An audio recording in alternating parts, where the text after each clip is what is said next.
Bonjour mes amis, aujourd'hui je vais lire une histoire qui s'appelle Tellement de façons d'être intelligent. Cette lecture a été écrite par Michael Genhardt de la maison d'édition Dominique et compagnie. Ils m'ont donné la permission de lire ce livre pour toi. L'objectif de cette lecture est de t'apprendre qu'il y a plusieurs intelligences. Il y a plusieurs manières d'être intelligent. Il n'y a pas une seule intelligence, il y a au moins 8. Je vais lire le livre en 3 parties. La première partie inclut une petite explication des 8 intelligences et une explication plus approfondie de l'intelligence du corps. À la fin de chaque partie, je vais poser une question dont la réponse, tu peux la trouver à l'aide de tes parents. As-tu compris? Alors, on commence la lecture. Tellement de façons d'être intelligent par Michael Genhardt de la maison d'édition Dominique et compagnie. Il existe toutes sortes d'intelligence. Savais-tu ça? Chacun de nous en possède un mélange unique qui lui permet d'être une personne fantastique. Et oui, ton bouquet d'intelligence est juste à toi. Pour en parler, on commence par quoi? Il existe toutes sortes d'intelligence. Savais-tu ça? Ici, il y a une question. Il y a un signe d'interrogation. Un signe d'interrogation pose une question. Pour la question, savais-tu qu'il existe toutes sortes d'intelligence? Je réponds oui, je savais. Après, dans la lecture, on lit chacun de nous en possède un mélange unique.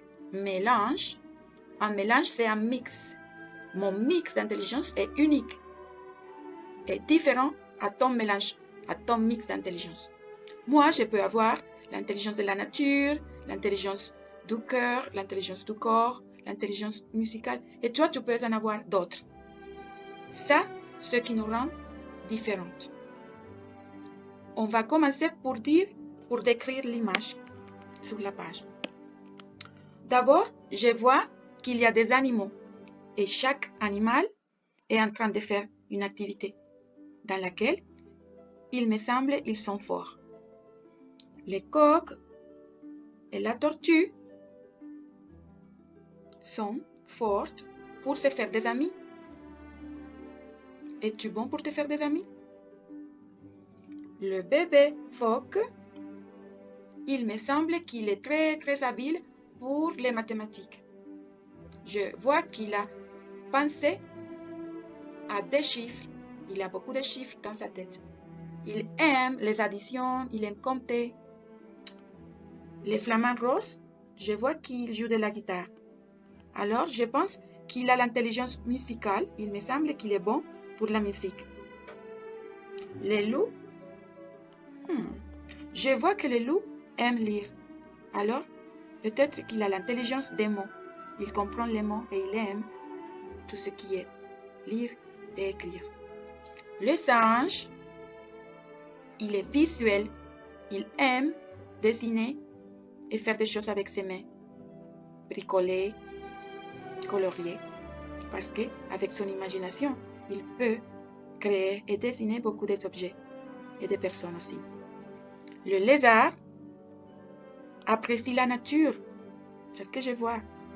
Il regarde le ciel, il regarde les oiseaux, il regarde les nuages et il a une fleur dans sa main.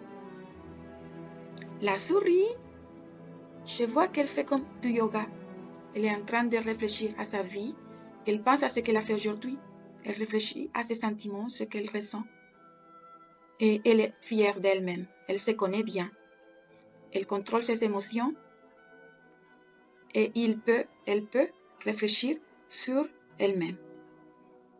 Et pour finir, le lion, il me semble qu'il est très habile pour utiliser son corps, pour faire des acrobaties. C'est ce que je vois. Et toi, qu'est-ce que tu vois? Le lion est bon pour utiliser son corps. Le flamand est bon pour jouer les instruments de musique. Le singe est bon pour dessiner. Et toi, quelles sont tes intelligences?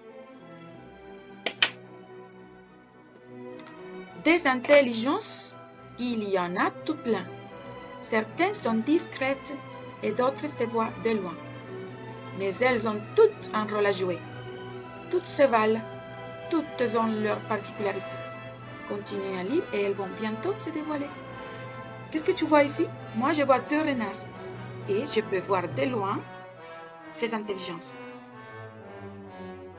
Pour le premier renard, ses intelligences sont l'intelligence des mots, l'intelligence du corps et l'intelligence de la nature. De la nature parce qu'il est à l'extérieur, du corps parce qu'il peut utiliser ses bras pour soutenir son livre en haut, et des mots parce qu'il aime lire. L'autre renard, je peux voir de loin qu'il a l'intelligence musicale parce qu'il joue le tambour, mais aussi je peux voir qu'il aime la nature. Alors je peux dire qu'il a l'intelligence de la nature. La lecture. Un coup de circuit, un toucher inespéré, des pieds qui dansent, des mains qui créent. L'intelligence du corps a 1000 façons de s'exprimer. Comme un chef d'orchestre, elle aime diriger des activités sportives et des manières de bouger. Un coup de circuit. Sais-tu c'est quoi un coup de circuit? C'est lancer la balle très loin. Bon. Ici, on peut voir 3 pingouins qui sont en train de faire des activités avec leur corps. Celui-ci, il est en train de jouer au baseball. C'est lui qui a fait un coup de circuit, ou qui va faire un coup de circuit. Voici le pingouin qui danse, et voici le pingouin qui joue. Les 3 sont en train de faire des activités avec leur corps. Ces beaux pingouins possèdent l'intelligence du corps. Qu'est-ce que tu sais faire avec ton corps? Montre à ta maman ce que tu sais faire avec ton corps. Par exemple, nager. Est-ce que tu sais nager? Est-ce que tu sais jouer au basketball? Désolée, je ne sais pas.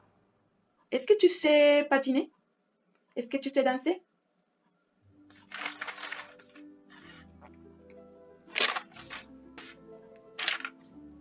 Cette intelligence nous permet de faire des exercices physiques, de pratiquer des sports, d'aimer les choses qui bougent comme les balançoires dans les parcs. L'intelligence du corps nous permet d'être mécanique, de réparer et fabriquer des objets, de contrôler nos muscles pour bouger et de changer de position. C'est fini la lecture pour aujourd'hui. Mes amis, quelles sont tes intelligences? Parle avec tes parents et dans la rencontre avec ton enseignante, tu vas lui donner la réponse. J'ai hâte de savoir quelles sont tes intelligences. Au revoir, à la prochaine.